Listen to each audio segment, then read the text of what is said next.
Welcome back to a channel Rekha vlog में आपका स्वागत है। रात के बज रहे 12 और मेरे बेटे को लगी है भूख। उसने कहा मेरे लिए आलू का पराठा बना दो, तो बस मैं आ गई हूँ किचन में आलू का पराठा बनाने के लिए। ये मैंने आलू का पेस्ट देखो तैयार कर लिया है और ये मैंने पराठा बनाना स्टार्ट करा। और ये देखिए आलू की पिट्ठी भरी। और भैया आप लोग ये वाला चैनल मेरा कहाँ से देख रहे हो बताइए।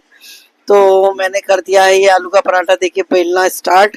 और बातों बातों में मैं आपको बताना ही भूल गई कि अभी रात के 12 बज रहे हैं और बेटे को बहुत तेज भूख लग रही है क्योंकि उसने खाना आज बहुत जल्दी खा लिया था, तो उसको रात में जल्दी भूख लगाई। तो ये देखो पराठा बनकर बस तैयार होने वाला है।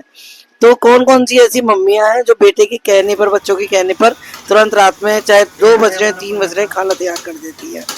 ये देखिए खाना बस पराठा बन गया है और ये देखिए स्टार्ट, ये रायता है उसके साथ। तो ये दिया मैंने अपने बेटे को, ये लो। और बेटे ने ये खाया और बोला बहुत अच्छा बना है, फर्स्ट क्लास। Good night.